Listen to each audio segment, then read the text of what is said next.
지방선거를 앞두고 더불어민주당 내 내홍이 격화하고 있습니다. 윤호중 비대위원장 등 당내 지도부의 반발에도 박지원 공동비대위원장은 쇄신론을 굽히지 않는 모습입니다. 한편 조금 전 윤석열 대통령이 현재 공석인 교육부와 보건복지부 장관 후보자로 모두 여성을 낙점했습니다. 대통령실은 오늘 윤 대통령이 교육부 장관 후보자로 박순애 서울대 행정대학원 교수, 복지부 장관 후보자로 김승희 전 국회의원을 지명했다고 밝혔는데요. 관련 내용 포함해 최수영 시사평론가, 서영주 더불어민주당 상근 부대변인과 함께 짚어보겠습니다. 어서 오십시오. 안녕하세요. 어서 오십시오. 안녕하십니까. 네, 조금 전 들으신 대로 윤석열 대통령이 이 교육부 장관, 보건복지부 장관, 그리고 식품의약품안전처장에 모두 여성을 지명했습니다. 네, 예. 이미 며칠 전에 이 윤 대통령이 이 국회의장단과의 만찬 자리에서 약간의 변화가, 미묘한 변화가 감지되긴 했습니다. 네. 그런데 이렇게 인사를 냈는데 이번 인사 어떻게 평가하십니까? 그러니까 저는 뭐 상당히 좀 파격적이기도 하지만 예견된 인사라고 저는 생각을 합니다. 그러니까 윤 대통령께서 지난 국회의장단과의 간담회에서 한 참모가 이렇게 여성들이 이렇게 저평가돼 있고 이렇게 인정을 제대로 인정받지 못하니까 그동안의 평가들이 좀 짧게 좀 누적돼 있어 나쁜 평가 좀 좋지 않은 평가도 누적돼 있어서 그럴 거다. 상대적으로 남성에 비해서 좀 기회가 좀 적었다. 이런 식의 얘기에 정말 큰 충격을 받았고 앞으로 좀 더 시야를 크게 갖고 보겠다라고 한 바로 이제 3, 4일 후에 이렇게 지금 나왔거든요. 그런 점을 보면은 윤 대통령께서 어떤 그러니까 국정 스타일이 상당 부분 좀 이제 빠른 속도로 이렇게 대답을 내놓는 그런 것 같은데 그동안에 이제 말하자면은 국정 스타일이 실천과 실용과 실력을 강조했다 그러면은 지금은 뭐 탕평과 협치뿐만 아니라 여성에 대한 그런 배려, 그다음에 포용 이런 것까지 앞으로 좀 국정 스타일에 좀 반영하지 않을까 이런 기대가 되고 사실 지금 이 지명된 세 분도 상당 부분 전문성이 있는 분들입니다. 박순애 의원 같은 후보자 같은 경우에는 인수위원을 지냈고 사실 공공기관을 평가하시던 분이고 그다음에 김승희 지명자 같은 경우에도 사실 그 보건복지위원회에 오래 있었고 그다음에 식약처장을 지냈던 분이거든요. 그렇기 때문에 여성과 전문성이 아주 잘 배합된 그런 좀 탕평 인사 같아서 앞으로 윤석열 대통령의 인사 스타일이 조금 더 변화할 수 있다. 저는 그런 신호탄이 될 수도 있지 않겠느냐 그렇게 저는 분석하겠습니다. 네, 그동안 윤석열 정부의 인사 기조에 대해서 능력주의 그리고 이른바 서운함 이런 비판들이 많았는데 부대변인 역시 이번 인사를 두고 윤 정부 인사 기조가 바뀐 신호탄 이렇게 해석을 하십니까? 모르겠어요. 제가 봐서는 그 한 가지 이제 짚고 넘어가야 될 게 교육부 장관과 복지부 장관 부분들은 따지고 보면은 친분 인사잖아요. 윤석열 대통령과 가까운 사람들을 했는데 그 두 분은 말하자면 인사 참사의 결과다. 진즉 좀 그렇게 하시지 왜 엄한 사람들 해서 결국에는 입법부 그다음에 국민들의 피로감까지 높였는지 모르겠고요. 이거는 좀 여성들을 장관에 임명한 부분들은 높이 삽니다. 진즉 이렇게 했어야 되고요. 그다음에 왜 뒷북치는지 모르겠어요. 그러니까 뭐 서 있고 외양간 고치는 것도 아니고 뭐 이런 기울어진 운동장에 대해서 그러니까 그동안 윤석열 대통령, 윤석열 정부에서 얘기했던 것들은 그러니까 능력 위주로 한다. 구조적 성차별은 없다고 했지만 결국에는 여성 장관들 임명하지 않았던 건 좀 그 행간에는 여성들이 능력이 없다라는 그런 또 해석이 있을 수 있거든요. 근데 그동안 문재인 정부에서 이제 여성 장관을 30% 정도를 맞추려고 기계적 균형을 했던 건 기본적으로 사회 전반이 가지고 있는 남성과 여성의 기울어진 운동장을 좀 맞춰보자 이런 좀 입장이 있었고요. 저는 이번 계기를 통해서 윤석열 정부가 좀 그 남성 위주의 어떤 그런 행정정책, 정책 방향들을 좀 고쳐서 좀 성평등 이런 부분들 지향했으면 좋겠고 여가부 폐지 이런 부분들도 조금 좀 고쳤으면 좋겠어요. 근데 하나 아쉬운 점은 민주당이 그렇게 이제 남성 편향적이다 장관 임명이 했는데 그 부분은 듣지도 않고 바이든 때 이제 기자회견에서 워싱턴 포스트에서 여성 장관이 너무 없다. 그런 지적에 외신의 지적에 이런 정책 방향을 바꿨다는 부분들은 상당히 좀 아쉽게 생각하고 있습니다. 배경을 그렇게 분석을 조금 하시네요. 서 부대변인 말씀에 어폐가 있는 게 외신 기자의 질문에 답한 것이 아니라 김상희 민주당 소속의 김상희 국회 부의장께서 그 만찬에서 이제 그 얘기를 했거든요. 왜 너무 이렇게 젠더 갈등 이런 부분에 대해서 너무 좀 소홀한 것 아니냐라는 측면에서 이제 이런 얘기들이 나왔는데 그 외신 기자 질문에 하나에 이렇게 대통령의 국정 기조가 바뀌었다 이렇게 좀 생각하시는 건 너무 좀 과한 오해가 있을 수 있다. 왜냐하면 민주당이 그동안 그렇게 협치하자고 하고 장관 임명도 좀 남성 위주로 하지 말고 여성을 좀 임명해야 되는 거 아니냐. 라는 지적을 했을 때는 묵묵부답하더니 바이든과 만찬도 마찬가지지 않습니까? 김상희 부의장. 민주당 소속이시잖아요. 민주당 소속이지만 그렇죠. 결국에는 워싱턴 포스트가 결국에는 여성 장관이 너무 없는 거 아니냐라는 지적에 솔직히 좀 당황하셨잖아요, 당시에. 그러면서 좀 기조가 여러 가지로 바뀌었을 수도 있다. 그런 오해가 있다 그런 부분. 그렇죠. 예. 근데 어쨌든 대통령께서 정치한 지 얼마 안 돼서 내가 좀 시야가 좁았을 수 있지만 앞으로 폭넓게 넓혀 나가겠다 말씀하신 거는 그만큼 반응성에 대한 어떤 또 그다음에 앞으로 또 스타일에 대한 또 확장성에 대한 문제를 비칠 수 있기 때문에 너무 그 부분을 조금 좀 폭좁게 좀 해석하시는 건 좀 지양했으면 좋겠다. 저는 그런 의도에서 말씀드렸습니다. 예, 이렇게 여성 인사를 발탁했습니다. 그러면 이런 부분에서 더 나아가서 네. 여가부 폐지 공약에 대한 후퇴 혹은 폐기까지 갈 수 있는 가능성이 있다고 생각하십니까? 그 부분 조금 시기상조 같은데 왜냐하면 사실 사회 통합 지수를 낮추는 젠더 갈등이 굉장히 중대한 현안인 건 맞습니다. 맞고 또 그다음에 사실 이 여성 남성 간의 이 젠더 대결이 첨예함을 넘어서 이대나 미대냐 이렇게 갈등으로 가는 거는 우리 사회적 비용을 굉장히 높이는 거거든요. 그렇기 때문에 그 인수위에서도 그때 이제 바로 이제 여가부 폐지는 이제 좀 중기적 과제로 두고 그냥 존속해서 지금 가는 걸로 했는데 저는 이제 그래요. 그러니까 여가부 폐지다 아니다를 놓고 보기보다는 여가부가 이제 시대적 소명을 조금 다한 것은 맞으니까 그러면 이걸 어떻게 확대 개편할 것이냐 이쪽으로 그러니까 양성평등보로 가되 어떻게 시대 정신을 좀 담고 우리 사회가 좀 그 다양성에 대한 이런 부분들을 어떻게 좀 수용해서 그런 쪽으로 이제 부처를 확대 개편할 것이냐 이쪽으로 방향성을 모은다면은 저는 여가부 굳이 폐지다 아니다 이렇게 이분법적 사고보다는 조금 더 우리 사회가 진일보하는 그런 바람직한 다양성 수용을 놓고 고민하는 그런 계기가 됐으면 좋겠다. 저는 그 말씀을 드리겠습니다. 앞서 대통령실은 이 여성가족부 폐지 공약의 후퇴까지 고려하는 기류는 아니다. 이렇게 선을 긋고는 있습니다. 어떻게 전망하십니까? 그러니까 좀 윤석열 정부가 결국엔 선거용으로 던졌던 부분들을 지금 수습하기 바빠요. 여가부 폐지 같은 경우는요. 당시에 선거에서 이제 그 남성표들을 가져오기 위해서 폐지를 던진 거죠. 여가부 폐지가 아니라 여가부 개선. 뭐 이런 뭐 그런 식으로 갔어야죠. 폐지라는 게 너무 단호하잖아요. 여성가족부를 뭐 양성평등 가족부든 아니면 성평등가족부든 이런 식으로 해서 기능적 개선을 하겠다라고 했으면 매우 합리적이고 뭐 누가 뭐 어떤 반대 입장이 있었겠습니까? 그런데 폐지라는 걸 던지면서 이 표를 끌어들이기 위한 것이었기 때문에 제가 봐서는 아마 기조가 바뀔 것 같아요. 그걸 부담을 안고 폐지 부분은 가긴 힘들 것 같고 기능적 개편 쪽으로 가지 않을까 저는 그렇게 생각하고 있습니다. 네. 예. 보건복지부, 교육부 장관 후보자 그리고 식품의약품안전처장에 모두 여성을 지명했다는 것 전해드리고요. 더불어민주당 박지현 비대위원장의 민주당 쇄신론 여진 파장이 거셉니다. 어제는 당 공식회의에서 당 주류인 586 운동권 출신들을 정면 겨냥했는데요. 그 발언 직접 들어보시죠. 국민의 신뢰를 회복하기 위해서라도 586 정치인의 용태를 논의해야 합니다. 586의 사명은 민주주의를 회복하고 이 땅에 정착시키는 것이었습니다. 이제 그 역할은 거의 완수했습니다. 아름다운 퇴장을 준비해야 합니다. 네, 박지원 위원장 586 용퇴론 거듭 요구하고 있습니다. 그 전날 원론적인 586 용퇴론에서 한 발 더 나아갔고 메시지도 더 강경해졌습니다. 당내 분위기 어떻습니까? 뭐 아시다시피 좋지는 않습니다.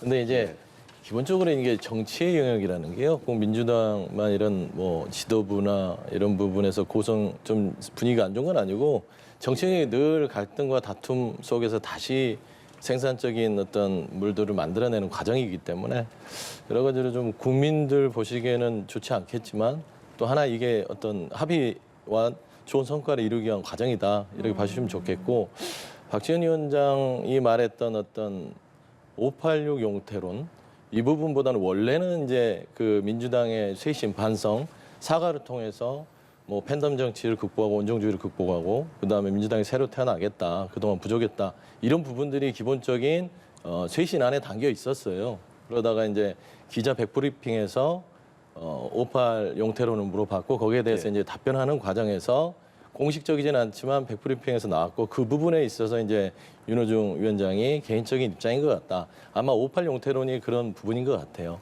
근데 이제 저는 박지원 위원장의 전체적인 쇄신 사과 이런 부분에 있어서의 내용은 동의합니다. 하지만 다만 58 용태론이 지방선거를 앞두고 있는데 지금 이게 방식과 타이밍이 적절했느냐라는 부분에 있어서 좀 아쉬움은 있어요. 왜냐하면 5.8의 용태론 이런 부분들은 결국에는 이거는 어떤 물리적인 퇴출과 뭐 용태가 아니라 결국에는 담론의 교체거든요. 그러니까 5.86이 가지고 있었던 정치민주화에서 경제민주화로 이어지는 과정에서 본인들의 역할들이 과연 정치민주화는 이뤘지만 경제민주화에 어떤 역할을 했느냐. 그리고 시대 정신이 변했으니까 거기에서 5.86은 어떤 역할을 하느냐라는 부분에 있어서 좀 이거는 공감대를 형성해야 될 부분인데 지방선거를 앞두고 이제 5.8 용태론이 이렇게 이제 이슈가 올라가면 결국에는 전체 지도부 입장에서는 이 선거를 이끌어가야 될 상황에서는 전략적으로는 타이밍은 좋지 않았다라는 것들이 결국에는 좀 갈등 요소가 되지 않았냐. 그래서 이제 박지원 위원장도 그렇고 이제 언론에서도 그리고 국민의힘에서도 공격을 하지만 86의 용태론 부분들은요. 저는 그렇습니다. 그냥 담론의 교체 부분으로 해서 좀 많은 시간을 가지고 논의해야 될 부분인 것 같고요. 지금도 이미 민주당에서는 86의 대표 주자격인 우상호, 송영길, 최재성, 김영춘 해서 그분들이 지금 불출마 선언을 하고 점차적으로 물러나고 있어요. 그런데 이거를 단박에 잘라낸다는 식으로 어감이 왔기 때문에 이런 부분들이 결국엔 갈등을 초래했다. 하지만 오늘 박지원 위원장이 라디오 인터뷰를 보니까 그런 의도는 아니었다. 또 그렇게 밝히더라고요. 그래서 오해가 있었다면 충분히 설명을 하겠다. 그리고 86을 뭐 퇴출시킨다 이런 의미가 아니다라는 설명이 있었기 때문에 이 부분은 조만간에 이제 좀 봉합이 되고요. 좀 더 화기애애한 모습으로 지방선거를 며칠 앞두지 않았기 때문에 조금 더 이제 지방선거에 집중하는 모습을 보여드릴 것 같습니다. 네. 내용은 적절했지만 시기와 방식에는 아쉬움이 네, 있다. 방식과 타이밍이 좀 아쉬웠다. 예. 네. 최 평론가께서는 네. 어떻게 평가하십니까? 저는 뭐 사실 여기에 대한 평가들이 뭐 엇갈릴 수는 있어요. 그렇지만 예. 제가 하나 지적하고 싶은 거는 이제 586 용태론 뭐 물론 이게 가장 핵심은 아닙니다만은 586 용태론 전 많이 들어본 얘기입니다. 송영길 대표가 한 말이에요. 근데 네. 그때는 왜 아무 얘기 없다가 박지원 대표가 이 얘기를 하니까 이렇게 그 정말 당에서 이렇게 파열음이 납니까? 저는 이런 점에서 왜 제가 좀 이 점 지적하고 싶냐면 민주당이 정말 저는 사과 정당이 되는 것 같아요. 지난번 보면은 작년 4월 7일 재보궐선거 앞두고 그때 당시 김태년 그때 이제 위원장이 뭐라 했냐면 우리 앞으로 정말 내로남불 자세 혁파하고 국민이 오케이가 혁신하겠다고 했어요. 그리고 올 2월 27일 날 더불어민주당 총의원결의를 통해서 진영 정치 없애고 승패 정치 정말 안주했던 거 우리가 반성한다. 그러면서 바로 대선 직후에 선거제도 개혁하고 나서겠다 했습니다. 근데 뭐 된 게 있습니까? 그러니까 저는 선거에 위기가 닥치면은 사과하는 이런 패턴들이 반응이 된다면 박지원 위원장이 아니라 그 누가 얘기를 해도 과연 국민적 공감대와 감동이 있겠느냐. 그렇다면 저는 정말 반성과 혁신이 정말 그게 전제되고 거기에 대한 충분한 공감대가 이루어질 때 비로소 거듭나는 것이지 선거 앞두고 유불리 차원에서 이렇게 기회를 달라. 그다음에 아니면은 뭐 이것이 지금 우리 선거에 그냥 영향을 끼친다. 이런 식으로 접근해서는 지금 이런 개혁과 이런 개혁의 목소리들이 전당대회 앞두고 저는 개파간 갈등으로 더 저는 갈 수가 있다고 봐요. 그렇기 때문에 저는 이제 이 얘기가 이제 봉합이 되고 또 선거는 치러지겠지만 이 본원적 질문 앞에 민주당은 답을 해야 된다. 그러니까 우리가 언제까지 사과만 할 것이냐. 정말 우리가 그러면 어느 정도 개혁의 시간과 정말 반성의 시간을 갖고 그다음에 거듭 태어난 정당으로 갈 것인가를 진지하게 고민해야지 박지원 지금 비대위원장이 우리가 그냥 이런 잔다르크 같은 행동을 한다고 우리가 청년 장식품 정도로 생각했는데 이렇게 나가시면 곤란하지 않느냐. 이런 태도는 저는 곤란하다는 얘기입니다. 그러니까 진정으로 대해주실 필요가 있다. 박지원 위원장이 26살 청년 정치인으로서 저렇게 민주당의 본원적 쇄신을 요구했다 그러면 한 번쯤은 진지하게 고민해볼 필요가 있는데 이것을 지금 선거를 앞둔 상황에서 유불리 차원으로만 접근한다면 저는 민주당의 미래가 정말 저는 다시 한번 또 사과 정당으로 갈 수밖에 없기 때문에 이 부분에 대한 고민은 좀 해볼 필요가 있다는 말씀을 드리고 싶습니다. 잠깐 덧붙이면 뭐 민주당을 걱정해 주셔서 감사드리고요.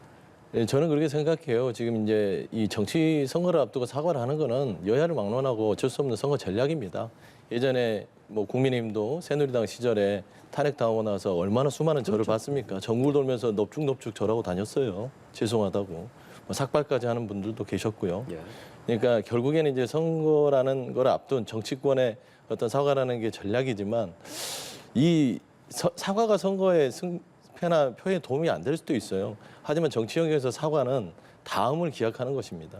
국민들한테 이런 모습들, 사과하는 모습들이 다음이 있게 만들어주는 부분이 있다. 예. 그리고 박지원 위원장에 대해서 뭐 이제 오해들이 있습니다. 뭐 기성 정치인들이 젊은 청년 정치인, 정치 초년생이죠. 와서 초년생이 그렇게 얘기를 하니까 뭐 그거를 가지고 뭐라고 한다, 야단치듯이 나무란다. 그게 아닙니다. 그러니까 전체적으로 당의 쇄신에 대해서는 동감을 하되 지금 이제 86 용태로는 조금 무르익지 않았으니까 이걸 지방선거 이후에 하자라는 얘기인데 그게 이제 너무 합의나 논의가 안 된 상태에서 박지원 위원장께서 막 던지니까 그런 부분에 있어서 당내에서 충분히 이야기할 수 있는 거 아닐까요? 좀 그렇게 좀 설명을 드리고 싶습니다. 그렇게 공개적으로 발언을 하고 그 회의가 비공개로 전환이 됐죠. 비공개로 전환이 되고 그 회의에서 지금 전해지는 후문입니다. 윤호준 위원장이 박 위원장에게 지도부로서 자격이 없다. 책상을 주먹으로 쾅 치면서 나갔다. 박 위원장은 그럼 저를 왜 여기다 앉혀놨냐. 이런 말을 했다는 후문이 있습니다. 절반 이게 근데 개혁과 혁신을 위해서 박 위원장을 영입을 했는데 그 목소리를 좀 받아주지 않는다는 비판의 목소리가 있어요. 그러니까 이제 영입을 해서 비대위원장을 세워놔서 많이 고생하고 있죠. 그리고 그 쓴소리를 통해서 민주당이 조금씩 변화하고 있습니다. 그러나 다만 이게 이제 공동 비대위원장으로 세워놨지만 그 박지원 위원장의 모든 말을 받아주는 게 쇄신은 아니다라는 것들이고요. 그러니까 물론 좀 정무적으로 정치 초년생이다 보니까 좀 부족한 부분도 있죠. 아쉬운 거는 이제 우리 기성정치의 지도부들이나 선배들이 예. 그런 좀 설익은 부분들을 좀 이렇게 잘 다독여서 갔으면 하는 부분들이 있어요. 하지만 이제 정당이라는 게 결국에는 비공개를 하다 어쩌든 간에 예. 그런 파열음이 없을 수 없습니다. 아름답게 정치가 가면 좋겠지만 늘 부딪힘. 솔직히 식구들 사이에서도 뭔가를 결정할 때는 목소리 높이잖아요. 근데 서로 가치와 정책이 다른 사람들이 모여서 조금은 또 세대도 다른 사람들이 모여서 뭘 논의를 하는데 그 정도 소리들은 좀 긍정적인 창조적인 어떤 갈등이다라는 차원을 좀 봐주셨으면 좋겠습니다. 네, 이런 민주당 내 리더십 관련한 논란들 어떻게 보시는지 여쭤보겠습니다. 그러니까 저는 이제 말씀드렸다시피 그 박지원 위원장이 팬덤 정당이 아니라 대중 정당으로 가야 된다. 당연한 거 아니겠습니까? 아니 진영만 놓고 보는 정당이 어떻게 수권을 하고 그 국가를 통치합니까? 그러니까 중도를 안으려면은 확장성 있는 대중정당으로 가야죠. 그 당연한 지적이었고, 그다음에 다른 의견을 내부 총진을 한다면 당의 건강성에 문제가 있지 않겠습니까? 이걸 혁파해야 되겠다. 그리고 내로남불 오명을 벗자. 정말 구구절절 옳은 말인데 이 스피커가 박지원 위원장이었다는 거죠. 근데 여기에 대한 논란이 있다면은 저는 박지원 위원장 말대로 그렇다면 나를 왜 여기 데려다 놨느냐. 그렇다면 나는 내가 여기서 혁신을 위한 잔다르크가 되고 싶은데 나를 그냥 가만히 앉혀놓고 청년이라는 상징성만 가져달라. 그런 곤란한 이야기죠. 그러니까 결국 이런 것들이 저는 받아들일 수 있는 수용성을 보이고 포용성을 보일 때 비로소 민주당이 저는 진영을 넘어서는 대중정당으로 나올 수 있다고 생각하는 겁니다. 그러니까 그런 점에 대해서 전 치열한 논쟁이 있어야 되고 지금 민주당이 좀 지지율이 낮은 게 그게 박지원 책임은 아니잖아요. 박지원 위원장 책임 아니잖아요. 어쨌든 민주당의 어떤 실책의 총합이 국민의 평가하는 건데 물론 지방선거 결과가 어떻게 나올지 모르겠습니다만 그렇다면은 이 지점에서 이제 물론 이제 선거가 얼마 남지 않았으니까 후보들 위해서 봉합하는 건 필요하겠습니다만은 저는 정말 이것이 자꾸 반복된다면은 민주당에 대한 어떤 그런 국민의 신뢰들이 그런 좀 탄탄한 강고성을 가지지 못하고 자꾸 좀 연성화될 수밖에 없지 않느냐 이런 점들은 좀 고민해볼 지점이 있다 말씀드리겠습니다. 네, 다만 박지원 위원장의 행보에 이 박용진 그리고 이상민 의원 일부 당내 쇄신파는 공개적으로 지지 행보를 밝혔고 또 이재명 위원장과 김동연 후보도 박 위원장의 발언 확대 해석은 경계하면서도 지지를 했습니다. 앞으로 이 86 용퇴론, 6일 지방선거가 끝나도 좀 힘을 받을 수 있을까요? 저는 용퇴라는 말을 안 썼으면 좋겠어요. 뭐 용기 있는 퇴장인지 뭐 뭔지 모르겠지만 예. 그러니까 86이라는 이 세대가 가지고 있는 의미들 담론에 대해서 제가 말씀드렸잖아요. 86도 있고요. 민주당에 뭐 물론 김의겸도 똑같습니다. 86의 세대가 있고 75의 세대가 있고 심지어 64도 있어요. 그렇지 않습니까? 60년대 학번에 40년생도 아직 있습니다. 그다음에 86 이후에 97도 있고 08도 있습니다. 결국에는 여러 가지 세대의 스펙트럼 속에서 다양한 시각을 품을 수 있어야 그게 대중정당으로서 거듭날 수 있는 부분이에요. 딱 찍어서 86의 영태론, 저는 그게 과연 당의 쇄신의 어떤 중심인지 모르겠어요. 이미 86은 정치 담론에서 물러나기로 선언을 했고요. 선두주자들은 예. 차츰차츰 물러나고 있습니다. 그리고 86 부분도 기계적으로 86 세대라고 해서 다 잘라낼 수는 없는 거잖아요. 역할이 있는 거예요. 86 초선도 있고요. 지금 오랫동안 정치를 기다려서 정치 입문한 86들도 있고요. 그렇기 때문에 86 용태라는 게 쓰기는 좋지만 결국엔 차라리 그냥 세대 간의 정치 담론을 바꾸자. 시대 정신에 있어서 각 세대별로 고민을 해보자.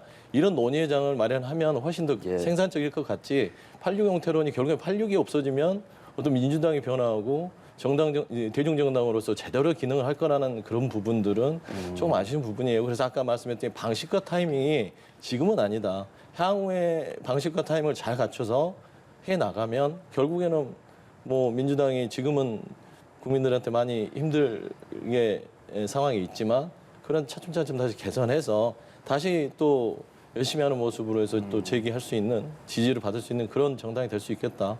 하는 좀 평가를 하고 있습니다. 서부 대변인께서 초반에 갈등 속에 생산적인 결과가 나온다고 해주셨잖아요. 저 그렇게 근데 생각합니다. 지금 너무 얼마 안 남아서 내일부터는 이제 사전 투표도 시작이 되지 않습니까? 정말 이 짧은 시간 안에 지선에 어떤 영향을 좀 이런 상황이 미칠까요?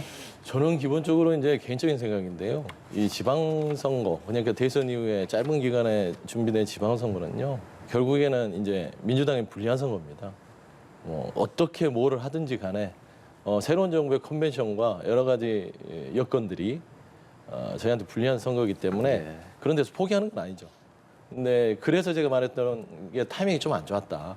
그런데 지금 와서 이거를 뭐 봉합을 하고 뭐 화합하는 모습을 비춘다 하더라도 민주당이 그동안 아직 변화 쇄신의 부분에서 부족했기 때문에 국민들한테는 아직 썩 그렇게 많은 만족감을 주지는 않은 것 같아요. 예. 근데 끝까지 노력을 하고 또 여러 가지 뭐 최선을 다하는 지방선거에 임하는 모습을 보여주시는 게 그다음 넥스트를 위해서 필요하다. 좀 그렇게 평가하고 있습니다. 최 평론가께서는 이런 갈등 상황, 지선에 미칠 영향, 그리고 화해 가능성 어떻게 보십니까? 뭐 일단 제가 보기에 이제 그 선거 얼마 남지 않았으니까 어떻게든 이제 봉합을 해서 가야 되겠죠. 일단 출마한 후보들이 최선을 다해서 득표할 수 있도록 환경 조성해 주는 게 정당의 역할이니까 필요하다고 보지만 저는 하나 정말 좀 아쉬운 점은 이 타이밍이 지금 서부 대변인 좀 너무 빨라, 그러니까 적절하지 않았다고 말씀하시는데 저는 예. 좀 더 늦었다고 저는 얘기하고 싶어요. 그러니까 사실 이 논쟁은 대선 직후에 나왔어야 돼요. 0.75로 졌다라고 얘기할 것이 아니라 우리가 왜 졌는지 어디서부터 졌는지 파악하고 이 반성의 목소리, 쇄신의 목소리가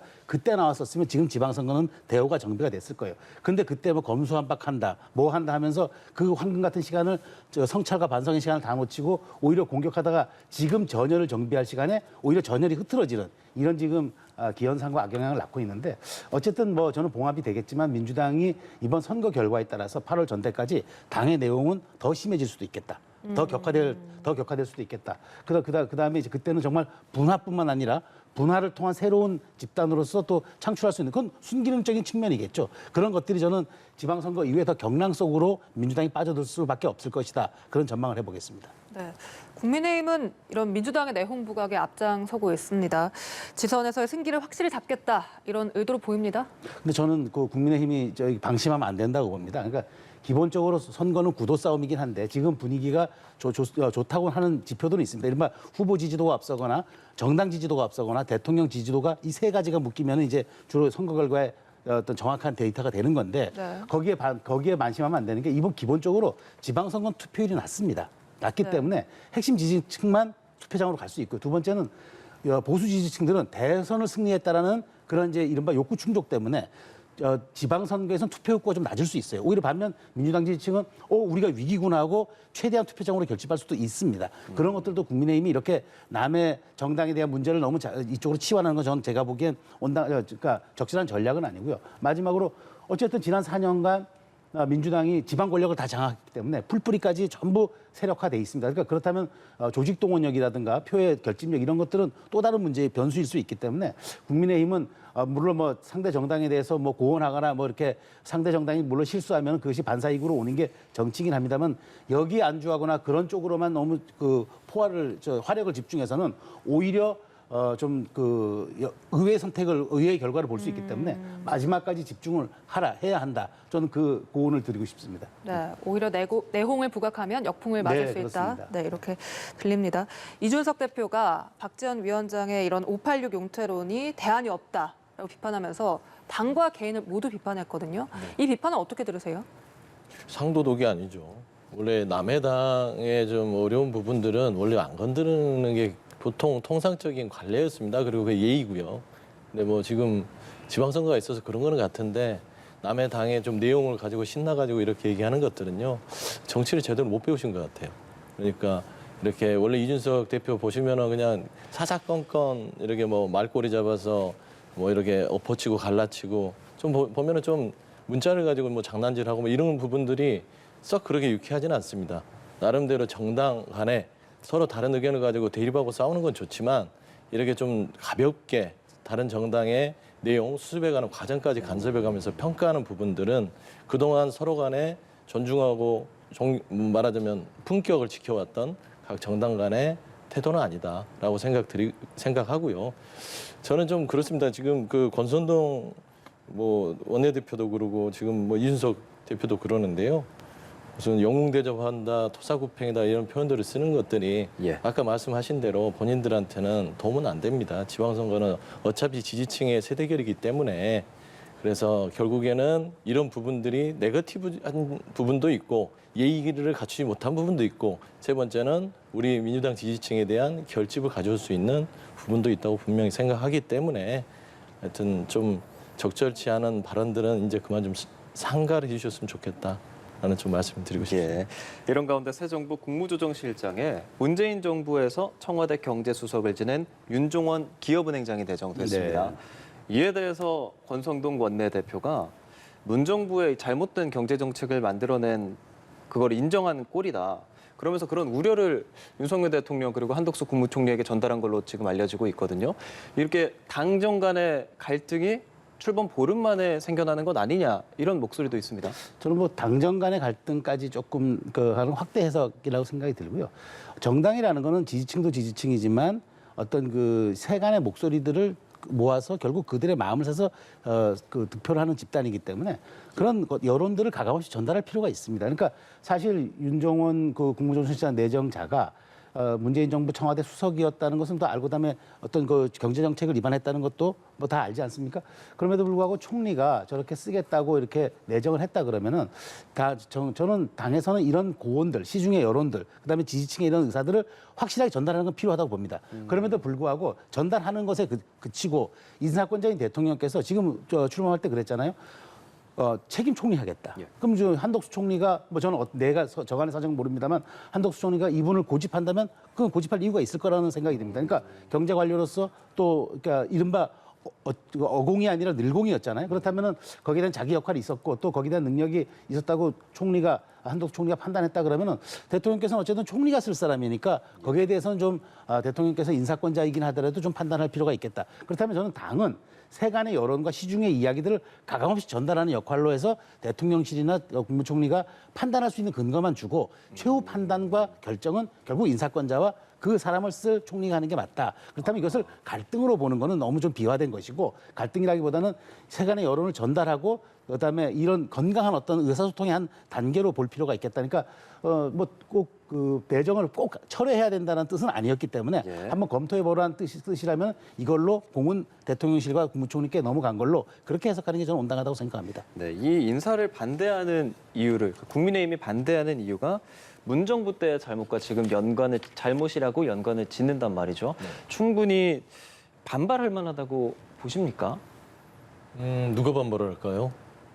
제가 봐서는 권선동 원내대표가 그거를 반발할 이유가 전혀 없는데 정당에서 그런 의견을 정부에 인사를 하는 부분을 그렇게 할 필요가 있는지 좀 우려가 되는데 저는 그렇습니다. 이 윤석열 정부가 지금 계속 말 바꾸기를 하는 것들이 눈에 띄어요.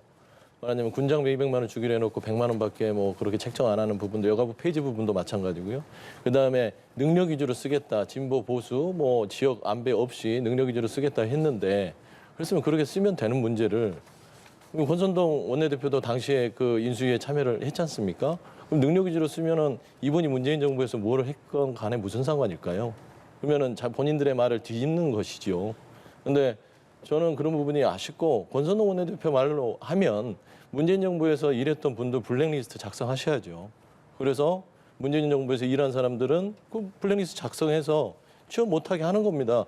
그거하고 뭐가 다릅니까? 저는 그런 생각이 들고요. 그쪽 정부에서의 인사기 때문에 큰 평은 하지 않겠지만 권선동 원내대표께서 자꾸 이런 모습들을 보이는 것은 크게 뭐 전 정부를 비판했던 국민의힘으로서는 크게 내실 있거나 좀 말하자면 신뢰를 얻을 수 있는 행동은 아니다라고 평가하고 싶습니다. 네, 알겠습니다. 지금까지 최수영 시사평론가, 서영주 더불어민주당 상근 부대변인이었습니다. 오늘 말씀 고맙습니다. 감사합니다. 고맙습니다.